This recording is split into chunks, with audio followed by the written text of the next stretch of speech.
sahabat MKTV, tadi kita sudah masuk kiat keempat, kiat musyawarah yang efektif. Yang keempat yaitu harus ada agenda acara ataupun agenda pembahasan yang jelas dalam suatu rapat ataupun musyawarah itu. Terbayang kalau misalnya agenda itu nggak jelas, nggak ada bahkan begitu ya. Wah, itu bisa ajang adu argumentasi, ajang gosip, ajang kita membicarakan orang lain, kejelekan orang lain, boleh jadi begitu. Tapi kalau misalnya terpagari bahwa kita memiliki 3 agenda ataupun 4 agenda, maka waktunya akan efektif dan pembicaraan juga akan lebih jelas, akan lebih terarah. Nah, dan tadi saya sampaikan di segmen sebelumnya bahwa kalau misalnya kita memiliki 3 agenda, agenda pertama dulu diselesaikan, baru melompat agenda yang kedua, baru melompat yang ketiga. Diselesaikan satu persatu. Persoalannya adalah mana nih yang harus dibahas lebih dulu? Apakah yang lebih rumit dulu, yang lebih susah dulu, atau yang resikonya lebih besar dulu, atau yang paling mudah begitu? Nah, tergantung dari kepekaan dari tim pemimpinnya ataupun peserta rapatnya. Tapi biasanya adalah yang dibahas adalah mana yang paling penting, yang paling urgent, yang paling resikonya paling besar. Itu biasanya yang dibahas lebih dulu. Begitu. Sehingga data-datanya, kondisinya itu masih fresh, masih baik begitu ya, argumentasi, informasi, data-data bisa sharing di situ sehingga keputusannya juga bisa lebih baik. Terbayang kalau misalnya yang dibahas itu yang ringan dulu. Yang ringan ada 2, 3 tapi itu udah ngalor ngidul kemana, wah udah panjang waktunya habis. Nanti justru yang terpenting yang nggak dibahas. Padahal yang terpenting inilah yang sebenarnya yang paling harus diambil keputusan begitu. Nah, terkait hal ini, bagaimana kita bisa memprioritaskan suatu masalah atau hal yang perlu dibahas dalam suatu rapat.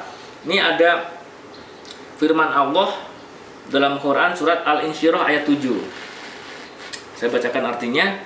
Maka apabila kamu telah selesai dari suatu urusan, kerjakanlah dengan sungguh-sungguh urusan yang lain. Nah, Allah sudah memerintahkan kepada kita agar kita itu sungguh-sungguh. Agenda pertama bahas dulu sampai final, sampai selesai, baru masuk ke agenda yang kedua. Jangan sampai pas satu masih belum begitu ya, masih rame ribut belum diputuskan begitu ya, kita sudah bahas nomor 2 lagi, ribut lagi nomor 2, dibahas dan sebagainya, belum selesai, masuk ke agenda yang ketiga. Kalau seperti itu nanti akan capek, akan kotor hati, dan waktunya akan terbuang sia-sia, dan itu waktu rapat nggak menghasilkan sesuatu, nggak akan ada keputusan gitu. Nah, sehingga pahami betul bahwa agenda itu sangat penting, luar biasa. Termasuk juga rekan-rekan sahabat MKTV, kalau misalnya nanti tiba-tiba ada usulan yang mendadak nih, usulan kita udah sampaikan nih bahwa agendanya rapat ini adalah 3 poin, 1, 2, 3. Tapi kemudian tiba-tiba ada usulan, Pak, saya usul nih, boleh nggak ditambah yang keempat, yang kelima usulannya. Nah, sebagai seorang pemimpin rapat, maka biasanya kita nggak bisa memutuskan sendiri. Ya, boleh tambahin lagi agendanya yang keempat atau yang kelima. Kita tawarkan lagi ke peserta musyawarah, peserta rapat. Boleh tidak dari 3 agenda ini kita tambah nih 1 agenda lagi atau 2 agenda lagi. Sehingga pemimpin yang hebat adalah dalam rapat itu bisa mengakomodir kepentingan usulan-usulan dari para anggota, namun juga bisa mengendalikan dan bisa mengarahkan jalannya suatu rapat. Terbayang kalau di situ ada 10 peserta rapat, masing-masing punya agenda masing-masing begitu ya, mengajukan begitu ya. Waduh, terbayang kan? Dan mana lebih dulu yang mau dibahas gitu ya? Prioritas acaranya, prioritas agenda yang mau dibahas. Persoalannya kan tadi sudah ada 3, 1, 2, 3 sudah di situ, tapi masing-masing ada usulan.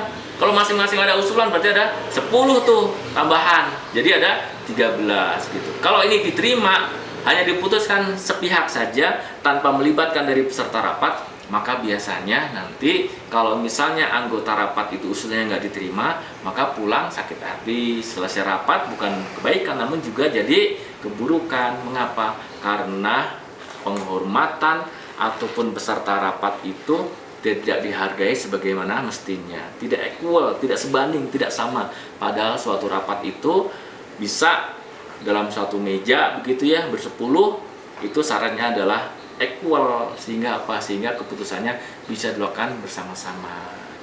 Baik, sahabat MKTV, episode kali ini terkait dengan beranda inspirasi, kiat musyawarah yang efektif. Kita bahas sampai keempat. Yang pertama adalah berdoa, membaca basmalah dan bersolawat. Kita sudah bahas episode sebelumnya minggu yang lalu, dan hari ini kita bahas terkait dengan adanya seorang pemimpin dalam musyawarah ataupun rapat. Yang kedua adalah kita harus ada agenda yang jelas.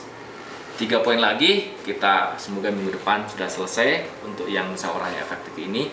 Dan yang paling penting sahabat MQTV, bahwa suatu musyawarah itu bukan saat musyawarahnya saja, bukan saat mengambil keputusannya, namun keputusannya itu bisa diakui, bisa dijalankan, dan bisa dilakukan oleh semua peserta rapat. Karena itu yang terpenting. Boleh jadi kita rapatnya sangat ideal, udah bagus begitu ya, ngambil keputusannya, tapi ternyata keputusannya nggak realistis, keputusannya itu tidak baik begitu ya, keputusannya tidak diakui oleh semua peserta, atau mungkin hanya usulan yang paling kuat saja yang diakui, yang lainnya merasa tidak dihargai, mereka nggak akan bisa menjalankan keputusannya.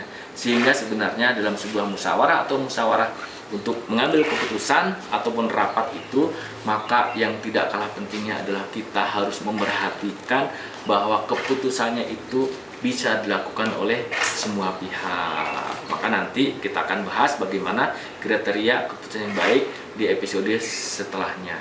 Di episode depan insya Allah kita akan bahas. Namun kali ini kita akan bahas bahwa suatu rapat itu tidak hanya sebatas bahwa mengambil keputusan saja, namun juga bisa dilakukan oleh semua orang untuk dijalankannya atau menjalankan dari keputusan itu, insya Allah.